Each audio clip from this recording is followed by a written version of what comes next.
Okay, so let me start off with this. I'm curious. I just saw the trailer a little while ago, and it looks intense. It's not. That's an understatement. I don't see the Sharknado and zombie tidal wave humor in this one. So, what drew you to this? Was it time for a change of pace, or? I think everything is different. I mean, Sharknado, before this, I was a horror director.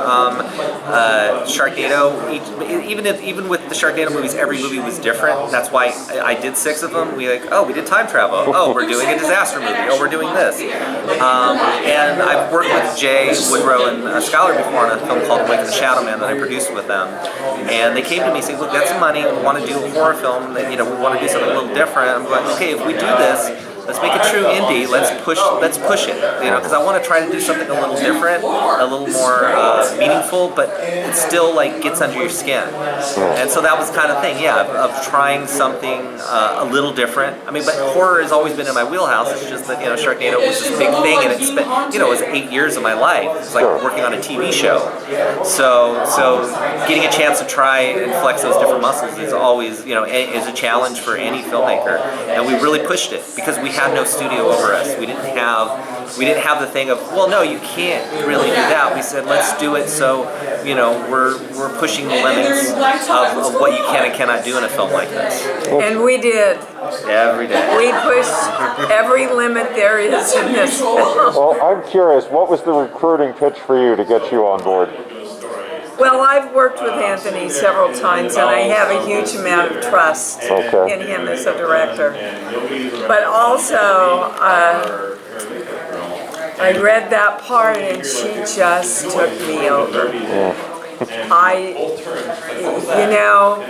My agent often says to me, it's really dangerous for you to read a part, because if there's no money in it and the part grabs you, you're going to want to do it anyway, which is true. And this part just, it's as strange and damaged and pathetic and traumatic as she is.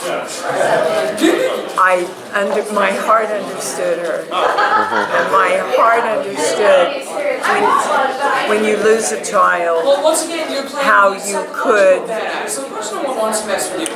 in order to stay alive yourself, keep her alive for 25 years when she's not there. Yeah, it's a strange little film in the sense that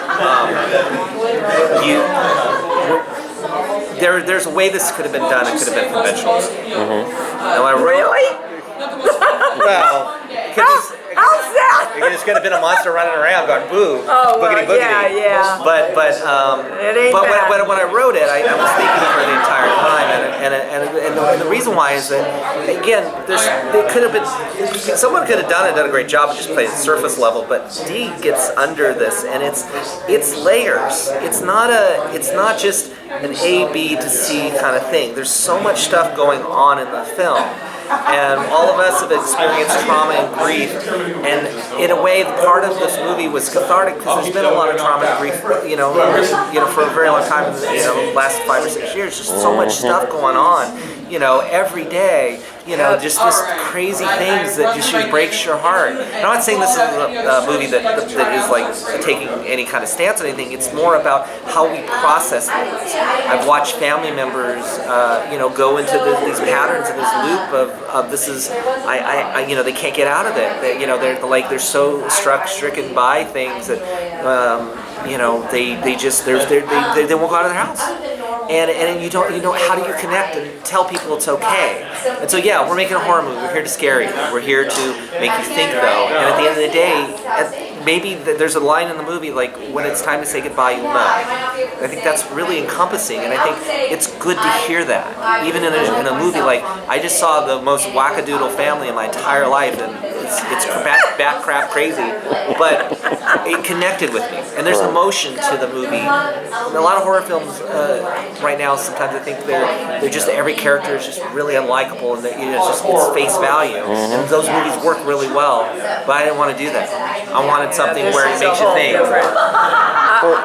I don't think you've ever seen a horror movie like this. And that's good. And that's what struck me in the trailer. It's like, this isn't a creature on the loose, but there is something that looks scary and supernatural. This isn't Paranormal Activity where it's all, and this isn't the Blair Witch Project. And I'm curious, when you stick it in front of the people and show them the trailer, I'm really curious to see what they're going to say, because they have no idea what this is going in. No. I mean, I didn't. I basically, they said Nick's. I was like, what's that? And they said, oh, it's Anthony's. And oh, okay. At least I had an idea what genre I was leaning towards. So Yeah. Well, the thing with we had discussions. Do we put the director of Sharknado on this? And we had a long conversation, because it's not that kind of movie. But I go, look, it's the brand name, and it will get people here as opposed to a faceless horror film. Sure. And I use John Landis as an example. You know, he did Animal House and they did American Werewolf. While that had its humor, it still was a horror film, and they marketed it, you know, from the director of Animal House, a different kind of animal, and that poster was a scary poster. And I think that gets you in the room. That gets you the thing. D gets you in the room. And so that's why we went with that. And we said, let's go for it. And yeah, people are going to still go, well, is it goofy or whatever? But you look at the trailer and go, oh my gosh, No, this is nothing like that. And my background is horror, so it's not like it's not something that's not new to me. It's just that I've been flexing other muscles in between. Yeah, my fans know I do everything. Yeah. You know, I mean, this character, this mother, is as far from Mary and E.T. as you can get. Which is true. And it's also interesting. It's 40 years.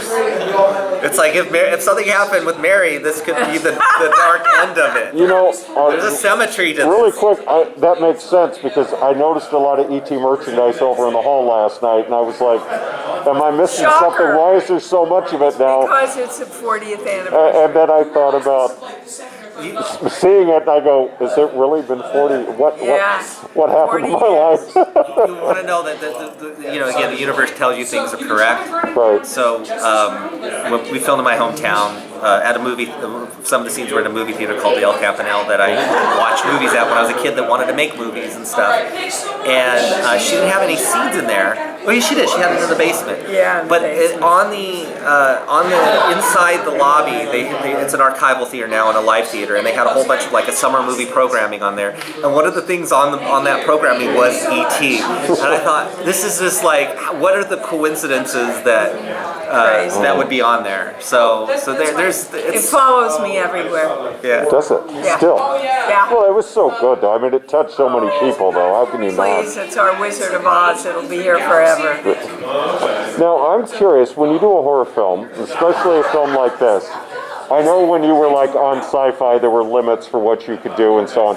How do you balance the blood and guts scare, the jump in your face scare, and the I'm going to just keep stringing that music along into tension until you can't take it anymore? It's always about the movie, and it's about what the scene is. But look, I'm a gore guy. I love gore, but it also has to make sense. And there's some moments in the movie, but when it happens in the movie, it's powerful, and it has an end beat as opposed to just being gratuitous throughout the whole film. So it's suspense is it's how are the characters reacting, and if you can get the audience in that mind space of what the character's feeling, then you have a scene that the audience is going to feel at the same time.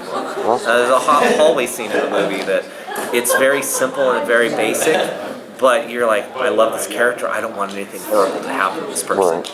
So, and then with her, there's scenes where it's just like, I can't believe this stuff. You're worried for her and about many things that happens with Donna.